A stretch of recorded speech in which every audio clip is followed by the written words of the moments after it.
Good morning, Calimera, Sabaho. I'm Winnie the Sheep.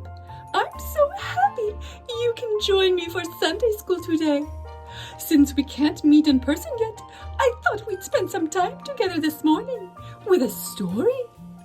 But first, let's talk about what's going on at church this month. September 1st marks the beginning of the ecclesiastical or church calendar. So happy new ecclesiastical year! We have two major feasts this month. First, the Nativity of the Theotokos, and second, the Elevation of the Cross on the 14th of September. Woo! September is a busy month. Let's have a great year! Today, I'm going to tell you about when God created the world, the universe, everything. You can read the story in the Bible in a book called Genesis, which means the origin of something. Now, let's begin. In the beginning, God created the heavens and the earth.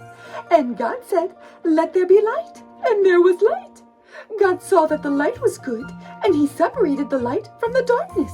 God called the light day, and the darkness he called night. And there was evening, and there was morning, the first day. And God said, "Let there be an expanse between the waters to separate water from water." God called the expanse sky.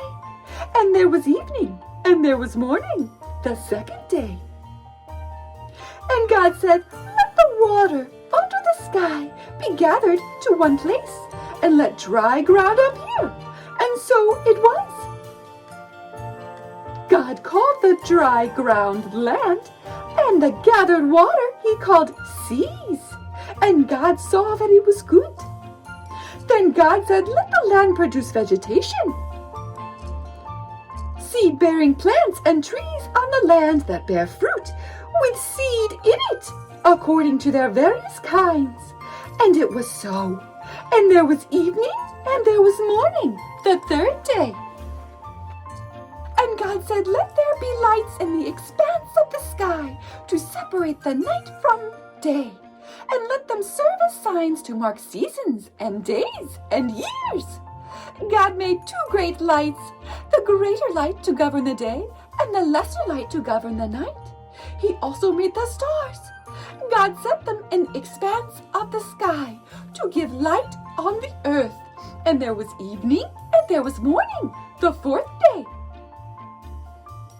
And God said, "Let the water teem with living creatures, and let birds fly above the earth across the expanse of the sky." So God created the great creatures of the sea, and every living and moving thing with which the water teems, according to their kinds, and every winged bird according to its kind. And God saw that it was good. And there was evening, and there was morning, the fifth day. And God said, "Let the land produce living creatures according to their kinds, living stock, creatures that move along the ground, and wild animals, each according to its kind." And it was so. Then God said, "Let us make man in our image, in our likeness, and let them rule over the fish of the sea, and the birds of the air, over the livestock, over all of the earth, and over all the creatures that move along the ground." So God created man in his own image. In the image of God he created him. Male and female he created them. God blessed them and said to them, "Be fruitful and increase in numbers. Fill the earth and subdue it. Rule over the fish of the sea and the birds of the air, and over every living creature that moves along the ground." God saw all that he made, and it was very good. And there was evening, and there was morning, the sixth day. The heavens and the earth were completed in all their vast array. By the seventh day, God had finished the work he had been doing. So on the seventh day, he rested from all the work. And God blessed the seventh day and made it holy, because on it he rested from all the work of creating that he had done. The end! And that's how God created heaven and the earth. Unbelievable! Now before I go, I want to remind you of the fun quiz we have posted on our YouTube page over what you just learned from Genesis. Have a blessed week. Bye. See you soon.